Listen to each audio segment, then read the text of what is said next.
Easy नौकरी YouTube channel पर आप सभी दोस्तों का हार्दिक स्वागत है।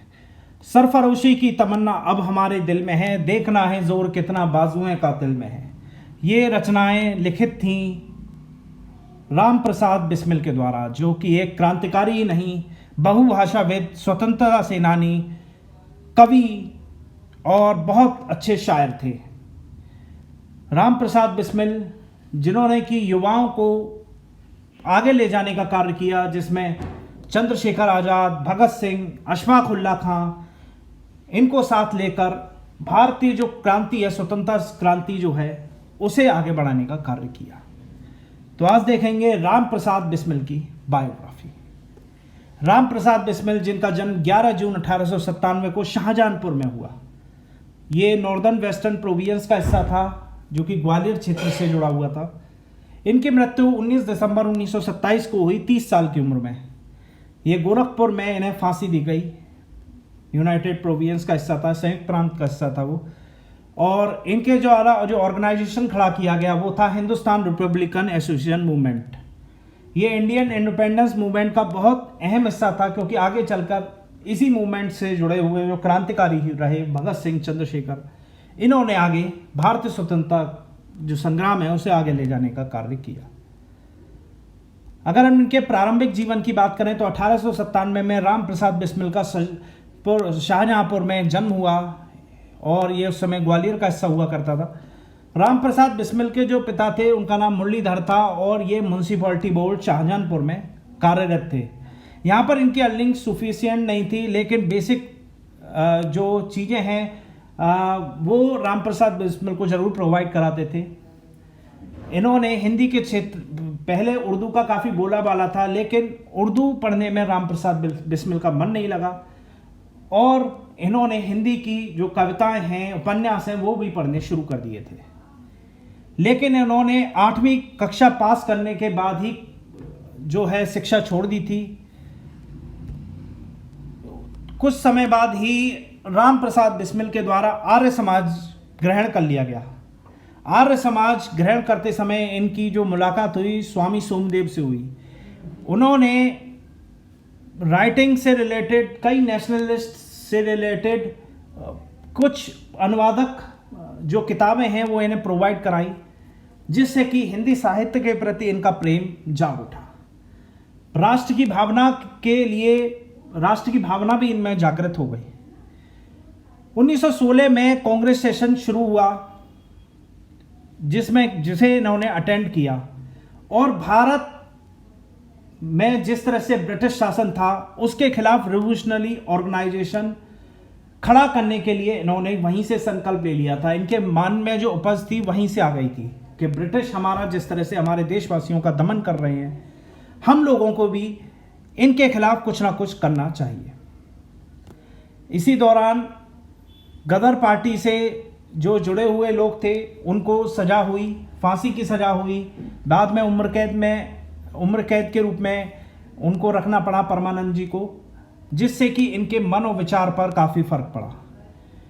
1918 का जो कांग्रेस अधिवेशन था, यहाँ पर इन्होंने देशवासियों के नाम एक संदेश लिखा, जिसमें कि ब्रिटिश राज के खिलाफ फाइट सबको मिलजुल कर करनी है, ये उस संदेश में कहा गया।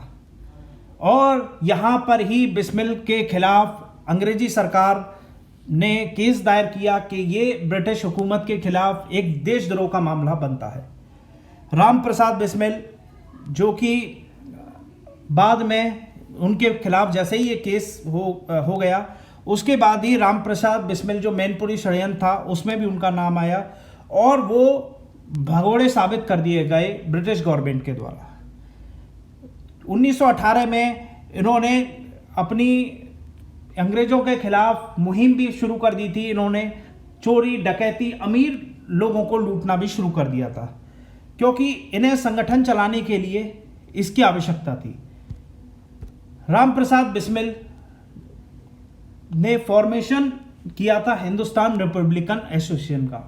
दोस्तों, ये 1920 की बात है। मैनपुरी कॉन्स्पिरेंसी जो हुई थी या षड्यंत्र जो हुआ था, उससे इन्हें फ्री कर दिया गया। 1920 में सबको छोड़ दिया गया, और राम प्रसाद बिस्मिल दोबारा शाहजहांपुर आ गए।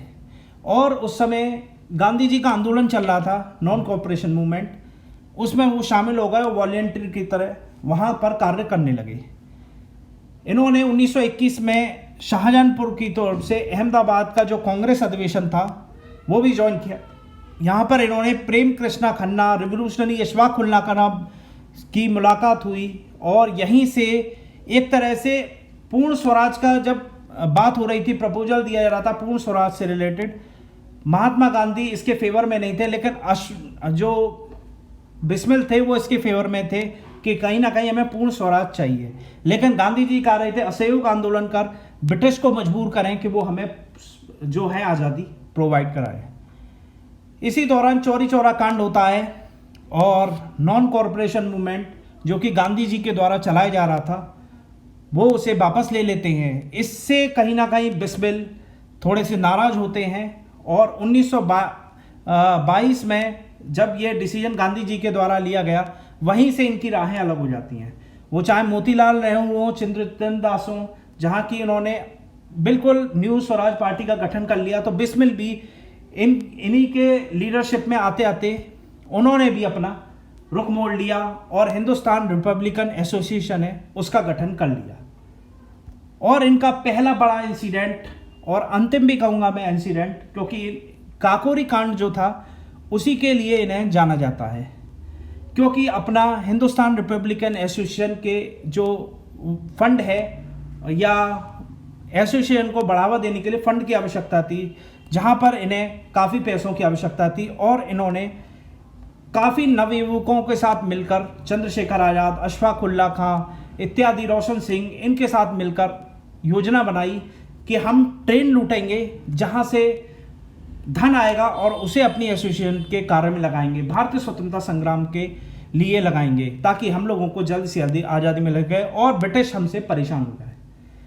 तो ये बात है काकोरी कांड 9 अगस्त 1925 की, जो कि जबकि जो लखनऊ से जो ट्रेन थी वो जा रही थी और काकोरी स्टेशन पर 10 किलोमीटर के नॉर्थ वेस्ट लखनऊ के 10 किलोमीटर में इन्होंने एक प्लान बिल्कुल किया था, राम प्रसाद बिस्मिल, जिन्होंने कि 10 रिवोल्यूशनरी एक्टिविस्ट्स के साथ उस ट्रेन को रुकवाया और गार्ड को अपने कब्जे में लेते हुए वहां पर कैश और जितना भी धन था उसे लूट लिया।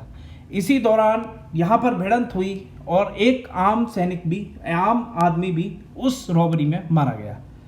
ये एक महत्वपूर्ण घटना थी, क्योंकि यहाँ से नवयुवकों ने जो ब्रिटिश के खिलाफ जो एक सोच रखा था कि हमें कुछ ना कुछ करना है, ब्रिटिश के खिलाफ आंदोलन करना है या कुछ ऐसा दिखाना है कि युवाओं ने फैसला कर लिया कि भारत को स्वतंत्रता दिलाई जाएगी। अशफाक उल्ला खां, राजेंद्र लहड़ी, चंद्रशेखर आजाद, सचिन नाथ बख्शी, मन्ना गुप्त, मुकंदी लाल, केशव चक्रवर्ती जैसे नेता इसमें शामिल थे और इस ट्रेन को लूट का अंजाम दिया। बाद में काफ़ी गिरफ्तारियां हुई, लगभग 40 से ज़्यादा लोग इस काकोरी कांड में पाए गए, शरीक हो गए, पाए गए कि इन्होंने करी है। लेकिन वहाँ पर जो प्रमुख लोग थे उनमें थे राम प्रसाद बिस्मिल, अशफाक उल्ला खां, राजेंद्र लहड़ी और रोशन सिंह। इनको ही मेन एक्यूज बनाया गया कि ये इन्हीं का प्लान था जिसकी वजह से काकोरी इंसिडेंट हुआ था। और लगभग 18 महीने के ट्रायल के बाद डिफेंस काउंसिल इनके पक्ष में कुछ ज़्यादा नहीं दे पाई। चंद्रशेखर आज़ाद ने काफ़ी प्रयास करे, लाला लाजपत राय और तमाम नेताओं ने काफ़ी प्रयास करे वायसराय से मिलकर कि इनकी फांसी को उम्र कैद में बदल दिया जाए। लेकिन 18 मन के ट्रायल के बाद बिस्मिल, अशफाक उल्ला खां, रोशन सिंह और राजेंद्र लहरी को डेथ सेंटेंस सुनाया गया और 19 दिसंबर 1927 को गोरखपुर जेल में इन्हें फांसी पर चढ़ा दिया गया। जेल में इन्हें 2 दिन पहले चढ़ाया गया, जब बिस्मिल की जो बॉडी है वो हिंदी क्रिमिनेशन के साथ राजघाट में इनकी अस्थियां सराई गई।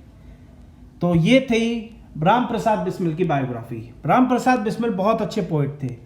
इन्होंने जेल में भी 18 महीने का जो जेल में समय काटा वहाँ भी काफ़ी पोइम्स लिखी।